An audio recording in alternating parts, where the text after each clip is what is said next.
All right. I got chimes. It's got Stella. And there's the bell. We'll see if the cameras works out. Hey, Shane here with dailyastrocat.com. And hey, got today's Monday, and we've got the moon in Aries. And it's going to go void of course at 10:39 p.m. tonight. Now, today is a big day, as you probably figured it out. Today is the day of the Great American Solar Eclipse. All right, so our moon in Aries is a good moon for action, right? We got people going out to see the eclipse. Oh, we're gonna have traffic, right? Oh yeah, we're gonna have all that stuff going on. We're gonna have a lot to say about the eclipse in a later video, but right now we're just gonna give you a quick overview of the day. Kind of quick, maybe. It's me after all. You have to remember, and then we'll come back and just wrap everything up. Okay, so let's do the screen share thing so we can talk about the astrology here. And we're going to get this document out of here, and we're going to share the screen. Okay, so there we go. You should be seeing a horoscope wheel, which you do. And I'm going to make it just a little bit bigger. There we go. This is set for 2:21 in the afternoon, which is when the new moon occurs. The new moon is when the sun and the moon are actually conjunct, okay? Now, when we see those two conjunct, they're very close to that north node. That is what triggers the eclipse, okay? We've got the north node in Aries. That's conjunct right there. It is a total eclipse in parts of the United States. And it goes from southwest rather, to northeast. So there's a track that you can follow. And we'll get, like I said, we're going to get more into that in the actual eclipse video itself. Today, we've got a couple of aspects here, though. We've got that eclipse. We also have Chiron and the sun exact, and that's exact at 1924, 1924, 1924. Look at that. 1, 2, 3. 2 minutes, 14 minutes, and 36 seconds rather. So those are so close, it's not even funny. Our aspects for today that we really want to be looking at is anything that involves the sun, which is all of that stuff, right? And then we also have our sun here. Now, this chart here is for Framingham, Massachusetts. That's where I live, so you can see it right there. And, it's on the outskirts of Boston for everybody that knows it, right? And you can see that this is for the actual time of the eclipse. Now, the other aspect that we have going on today is that we have the moon is going to be conjunct with Mercury later on, but that's not till 10:39 in the evening. And you can see Mercury kind of hanging out over here, because this is so bunched up. I mean, isn't that cool? Like, we've got all the planets that you can see, all the visible planets that are within 120 degrees. Okay. So if that sun were to go completely dark, you would be able to see the moon. You'd be able to see Mercury, perhaps.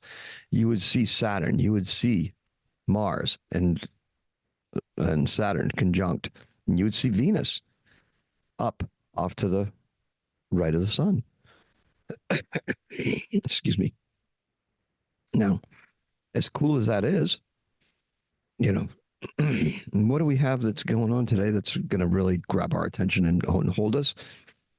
That female energy that we've got, that we're experiencing, that crazy female energy. Look, we're not going to really be feeling it, okay? And because it's there when we know it's there.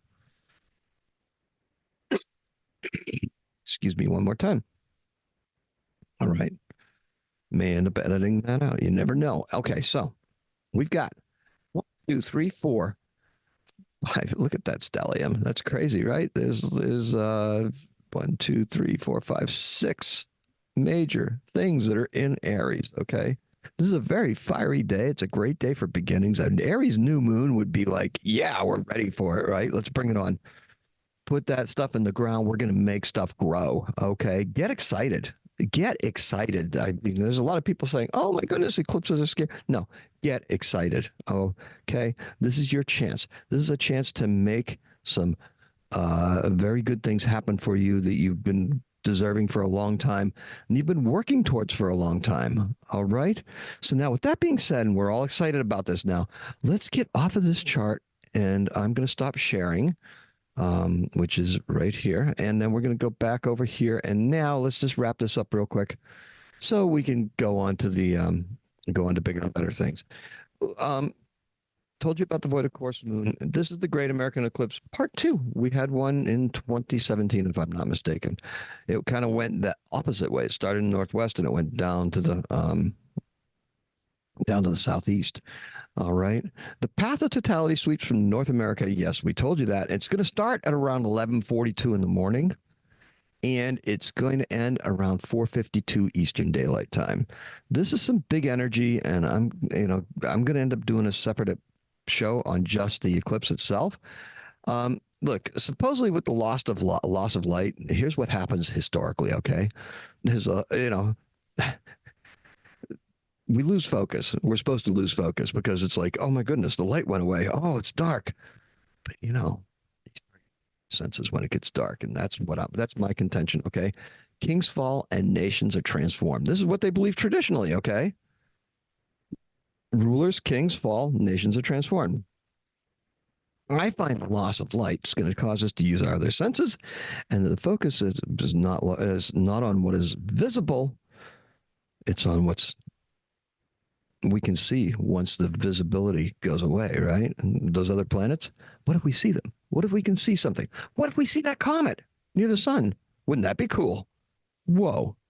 Didn't even think about that one, did you? That blue-green comet, they call it a devil comet. I don't know. We'll get into that on the the eclipse episode. Look, today's keyword is emergence. It's that stuff, okay? That sunlight's going to go away. And you're going to be able to look at all the things that you have been meaning to do and wanting to do and having to do. And you're going to look at that in a new lack of light or a new light or a different kind of light. Or this is going to transform how we move forward, perhaps even for the next year. I know it lasts until the next cycle. Some people are saying that these things go yearly. I think that that's fair. Until the nodes change out of Aries and Libra for Pisces and Virgo, then we're going to be experiencing this because those nodes, they move backwards. Okay, they go backwards. They don't go forward through the zodiac. So today, the color is a fiery circle, and the heart's desire is a curious thing. Is it the light of truth or the ability to see what's going on behind the supposed truth that's going to be discovered today, huh? How are we going to discover the truth? Is it the truth behind the truth or like a purported truth? It's a pretty interesting thought, right? The dragon is here. It's the year of the dragon. This is the eclipse of the dragon, okay? This is big, all right? Now follow the path into the newest expression of what you are manifesting, okay? We're going to make some stuff happen. It's up to you. Focus and reflect on the day. The authoritarians have been outed. And if we go with tradition, their days are numbered, right? Okay, in 1977, The Clash released their debut album of the same name. Look, it's got Joe Strummer, it's got Paul Simon, and it's got Mick Jones, right? Tory Crimes. Hey, they're considered one of the most influential early British punk bands. We all know who the most influential band is. It's the Ramones. However, for British punk, Clash pretty much up there, right? Okay. And in 1827, we have Ramon Emeterio Betances, a Puerto Rican doctor and politician. He was born in 1827. And that's what we have for you today. Our color is a fiery circle, that circle around the sun or around my face. Who knows? And the key word is emergence. It's time to plant. It's time for stuff to start growing, right? There you go. And our time is up here. Today is a 5. Happy astrocatting.